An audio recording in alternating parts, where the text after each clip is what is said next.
السلام علیکم۔ بریلی میں ہوئے فساد کے بعد مولانا توقیر رضا سمیت 8 افراد گرفتاری کے بعد 14 دن کی عدالتی حراست میں بھیج دیے گئے ہیں۔ قریب 50 افراد زیر تفتیش ہیں اور 2000 سے زائد نامعلوم افراد مقدمے میں ماخوذ ہیں۔ حساسیت کے پیش نظر مولانا توقیر کو بریلی جیل سے فتح گڑھ سینٹرل جیل بھیجا گیا ہے۔ اطلاعات ہیں کہ مولانا توقیر رضا کے قریبی افراد کے گھر، کاروبار وغیرہ کی تحقیق و تفتیش کا مرحلہ شروع ہو گیا ہے۔ یوپی وزیر اعلیٰ کی تلخ زبانی سے پورا یقین ہے کہ متعلقہ افراد کے گھر، مکان اور کاروبار حکومتی زد میں ضرور آئیں گے۔ فساد اور گرفتاری کے بعد احتجاج کے وقت مولانا کی منصوبہ بندی اور عوام کی جذباتیت پر مختلف جہتوں سے کافی کچھ لکھا اور بولا جا رہا ہے۔ مولانا توقیر کے ماضی اور عوام کے رویے پر بحثیں ہو رہی ہیں، لیکن اصل اور ضروری مدعے پر خاطر خواہ یا یوں کہہ لیں کہ سرے سے بات ہی نہیں ہو رہی ہے۔ مدعا ہے مسلمانوں کے تئیں حکومت اور انتظامیہ کے دوہرے اور متعصبانہ رویے کا۔ کیا ہم اس پر بات کرنے کو تیار ہیں؟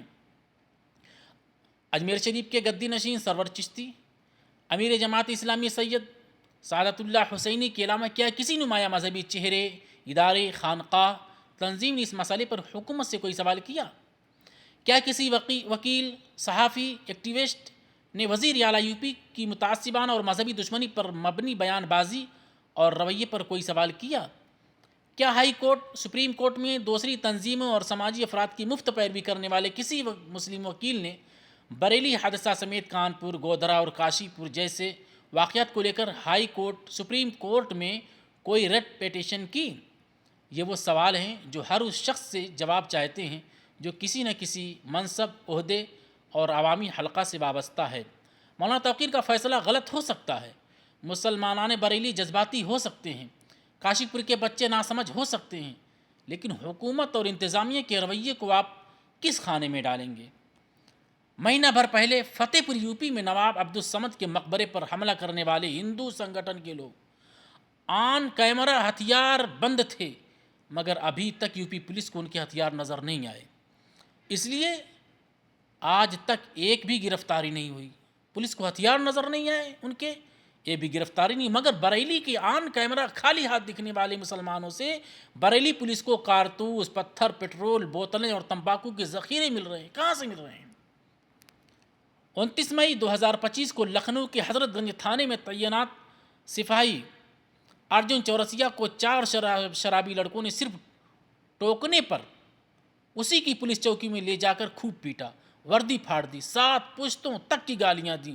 بعد میں 3 لڑکوں کو ہاتھوں ہاتھ تھانے سے ہی ضمانت دے دی گئی اور چوتھے لڑکے کا تو آج تک لکھنؤ پولیس کو نام تک نہیں ملا۔ ذرا سوچیں، فرض شناس اور چاک چوبند یوپی پولیس کی مستعدی اور بہادری لکھنؤ میں کہاں گم ہو گئی تھی؟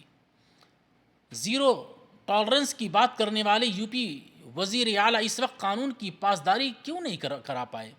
وجہ آپ اور ہم سب بخوبی سمجھتے ہیں۔ یہاں دانشور، عقل مند، سیکولر اور ایکٹیوسٹ طبقے کی بھی کچھ ذمہ داری بنتی ہے، لیکن افسوس ہے کہ یہ سبھی حضرات دیگر سماج اور افراد کے لیے تو آنے واحد میں ایک لمحے میں ایکٹیو ہو جاتے ہیں، لیکن جہاں مسلمانوں سے جڑا معاملہ سامنے آتا ہے یہ لوگ یا تو خاموشی اختیار کر لیتے ہیں یا گھما پھرا کر مسلمانوں ہی کو قصوروار ٹھہرا دیتے ہیں۔ ظلم سہنا بھی تو ظالم کی حمایت ٹھہرا، خاموشی بھی تو ہوئی پشت پناہی کی طرح،